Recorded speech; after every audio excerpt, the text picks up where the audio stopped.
Hello दोस्तों, आज के इस वीडियो में हम सीखेंगे कि यूक्लिड विभाजन प्रमेयिका की सहायता से HCF कैसे ज्ञात करते हैं। यूक्लिड विभाजन प्रमेयिका की सहायता से संख्याओं का HCF कैसे ज्ञात किया जाता है, चलिए देखते हैं।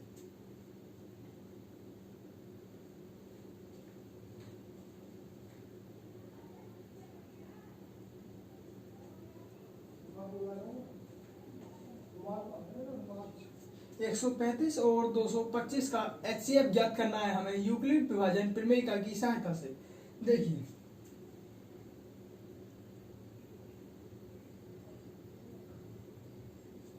यूक्लिड विभाजन प्रमेयिका क्या होती है?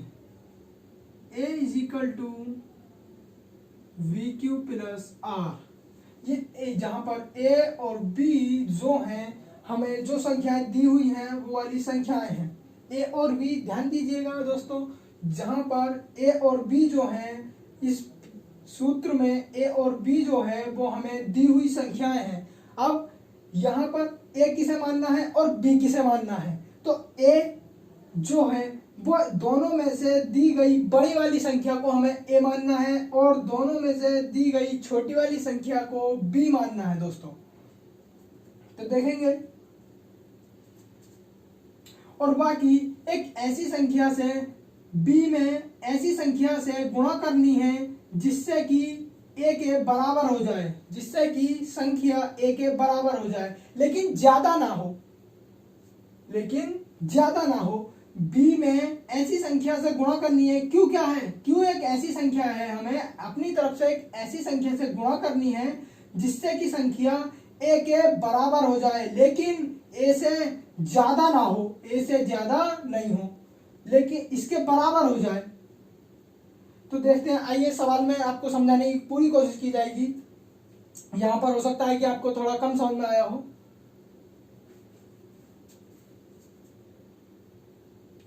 सबसे पहले ही संख्याओं का HCF ज्ञात करने के लिए, यूक्लिड विभाजन प्रमेयिका से HCF ज्ञात करने के लिए हमें संख्याओं में सिर्फ बहुत छोटी सी बात पता करनी है। सबसे पहले कि कौन सी संख्या छोटी है और कौन सी संख्या बड़ी है, सिर्फ और सिर्फ ये वाली बात जाननी है यूक्लिड विभाजन प्रमेयिका की सहायता से HCF ज्ञात करने के लिए। सबसे पहले तो हम यहां पर देखेंगे,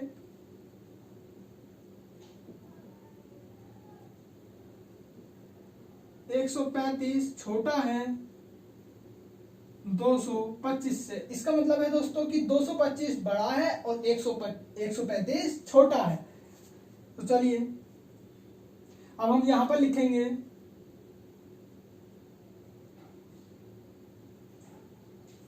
यूक्लिड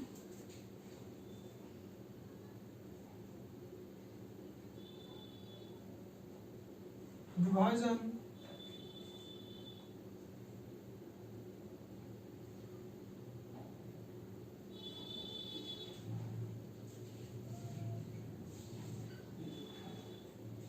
प्रमेयिका से, यूक्लिड विभाजन प्रमेयिका से।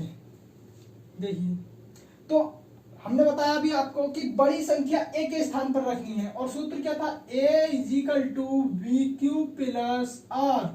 तो बड़ी संख्या कहां पर रखनी है? A के स्थान पर, और A के स्थान पर कितना रखना है? बड़ी संख्या क्या है हमारा? 225 बराबर छोटी संख्या यानी B के स्थान पर क्या रखनी है? उन दो जिन संख्याओं का हम HCF ज्ञात कर रहे हैं उनमें से जो छोटी संख्या है वो रखनी है हमें B के स्थान पर 135। फिर ऐसी संख्या से गुणा करना है कि Q एक ऐसी संख्या है हमारी अपनी तरफ से ली हुई कि जिससे हम इसमें गुणा करें तो 225 से ज्यादा ना हो, या इसके बराबर इक्वल टू आ जाए, बराबर आ जाए, या फिर इससे थोड़ा बहुत कम रह जाए, लेकिन इससे ज्यादा नहीं होनी चाहिए। तो देखिए, अगर हम 135 दूनी कर देते हैं तो 270 हो जाता है, जो कि 225 से ज्यादा हो जाएगा। इसलिए हम गुणा में रहने देंगे 1 और प्लस R क्या है? जितना भी इधर कम रह रहा है, अब इधर से संख्या 135 की 1 से गुणा करिए आपने, तो 135 ही कम 135। अभी भाई अभी इधर तो ये 135 ही है और इधर है 225, तो दोनों को बराबर करने के लिए इधर कितना और जोड़ना पड़ेगा अभी हमें। देखिए, ये कैसे ज्ञात करेंगे कि कितना और जोड़ना है? कितना हो गया यहाँ तक आपका? 135। तो 225 में से आप 135 को घटा लीजिए, साइड से घटा लीजिए।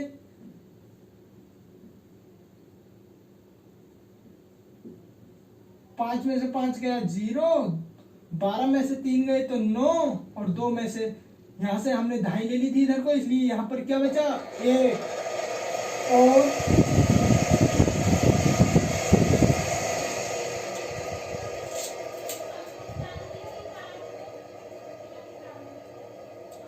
1 में से 1 गया तो 0, इसलिए यहां पर हम क्या बच रहा है 225। 225 बनाने के लिए 135 में हमें क्या जोड़ने की जरूरत है 90। क्या जोड़ने की जरूरत है दोस्तों 90। तो हमने ये कर दिया प्लस 90। तो समझ गए आर क्या होता है, जो संख्या कम पड़ती है हमारी इधर ए वाली के बराबर बनाने के लिए, वो संख्या होती है हमारी आर। वो संख्या होती है हमारी आर। इसका मतलब आर के स्थान पर हम वो संख्या रखते हैं जो संख्या हमारी, जितनी संख्या हमारी कम होती है, यानी कम रह जाती है इसके बराबर बनने में। अब देखिए 135 इधर है और 135 ये हो गया यहां से यहां तक, और 90 ये हो गया। अगर आप 135 और 90 को ऐड करेंगे तो दोनों बराबर हो गए किसके 225 के। ठीक है 225 के। देखिए आगे क्या करते हैं, अब हम ये वाली प्रक्रिया हमें कब तक करनी होती है ऐसे HCF ज्ञात करने के लिए, जब तक कि ये वाला जो चीज होती है ये, इसे बोलते हैं दोस्तों शेषफल। इसे बोलते हैं शेषफल। जब तक कि शेषफल शून्य ना आ जाए, ये वाली संख्या शून्य ना आ जाए, जब तक हमें ऐसा करते रहना है। यानी यूक्लिड विभाजन प्रमेयिका का प्रयोग जब तक करते रहना है जब तक कि शेषफल शून्य प्राप्त ना हो जाए। तो चलिए अभी हमारा शेषफल शून्य प्राप्त नहीं हुआ है, तो हम अब किन किन संख्याओं को लेकर दोबारा यूक्लिड विभाजन प्रमेयिका का प्रयोग करेंगे। किन किन संख्याओं को लेकर, जी हाँ 135 और 90 को लेकर। 135 और 90 को लेकर दोबारा यूक्लिड विभाजन प्रमेयिका का प्रयोग करेंगे। और यहां पर एक लाइन लिखेंगे, क्या, चूंकि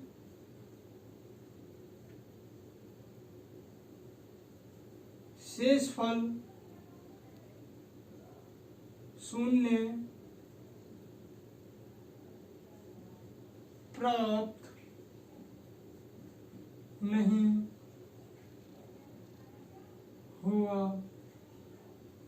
है, इसलिए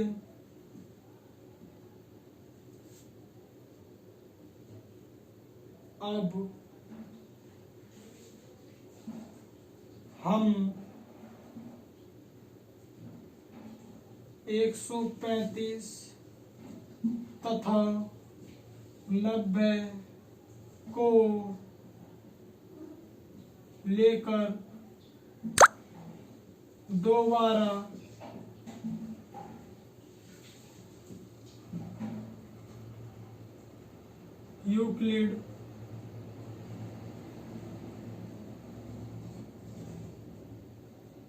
विभाजन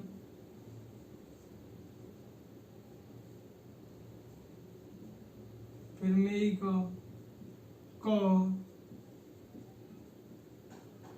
प्रयोग करेंगे।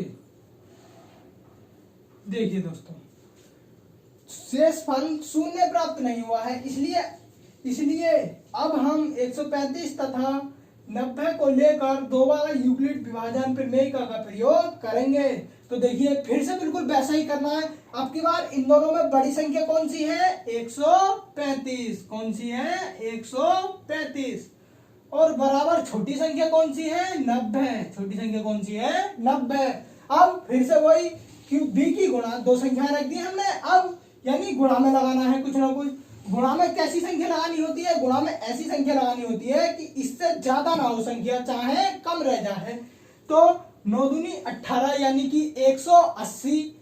तो दोस्तों अगर हम इसमें 90 में 2 से गुणा कर दें तो ये 180 हो जाएगा, जो कि 135 से ज्यादा है। इसलिए हम यहाँ पर 2 से नहीं 1 से गुणा करेंगे, जो कि 90 ही कम 90। अब इधर से क्या है ये कम रह गया, इधर वाला पार्ट अभी कम है, तो इसमें क्या और जोड़ना पड़ेगा अभी हमें।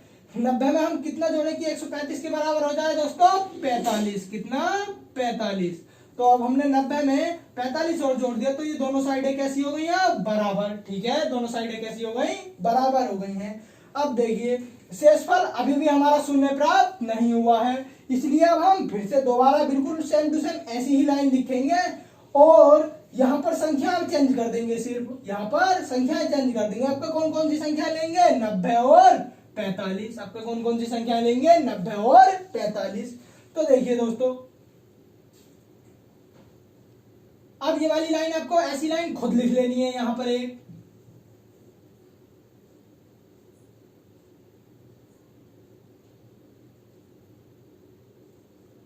90 इजिकल टू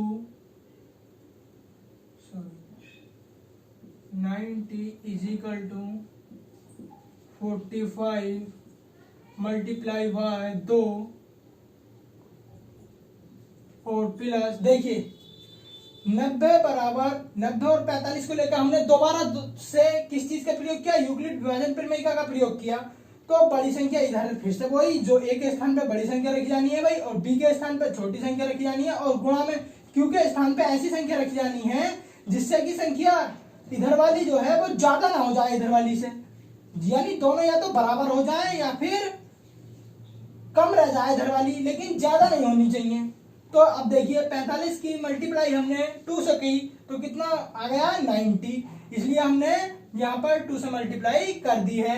और जोड़ने के लिए क्या बचा अब हमारे पास? अगर हम कोई भी इसमें अंक यानी 1 2 3 कुछ भी जोड़ दें तो ये 90 से ज्यादा हो जाएगा इधर वाला पार्ट, इसलिए हम यहाँ पर क्या जोड़ सकते हैं? सिर्फ शून्य। तो इस बार हमें शेषफल जो है वो कितना प्राप्त हो गया है? शून्य प्राप्त हो गया है दोस्तों। तो अब देखेंगे कि यहाँ पर हम आंसर कैसे ज्ञात करें। शेषफल तो प्राप्त हो गया, लेकिन अब हम इसमें आंसर कैसे बताएं भाई? कौन सा आंसर होगा कि शेषफल? हमने बताया थी आपको कि ये प्रक्रिया आपको जब तक करते रहनी है जब तक कि शेषफल शून्य प्राप्त नहीं हो जाता।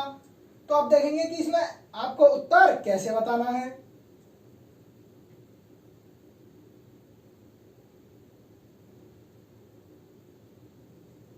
तो जिस संख्या से भी जो आपकी लास्ट वाली संख्या यहाँ पर आएगी, ये वाली जहां पे आपको शेषफल शून्य प्राप्त हुआ, देखिए जरा फोकस कीजिए आप इधर कि यहाँ पर आपको इस लाइन में आपको शेषफल शून्य प्राप्त हो गया है।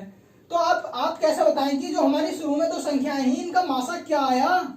इनका मासा इनमें से क्या है? कैसे बताएं भाई कि इनका मासा जो है इनमें से कौन सी संख्या इनका मासा है?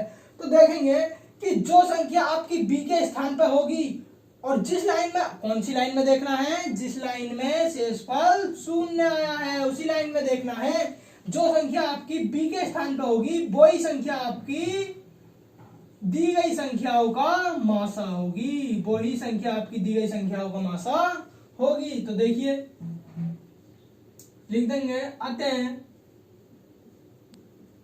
135 तथा 225 का, और सॉरी एक लाइन और लिखेंगे ऊपर, चूंकि शेषफल शून्य प्राप्त हुआ है, चूंकि शेषफल शून्य प्राप्त हुआ है, अतः 135 तथा 225 का HCF कितना? 45 होगा। कितना होगा HCF दोस्तों? 45 होगा। ठीक है, ओके दोस्तों।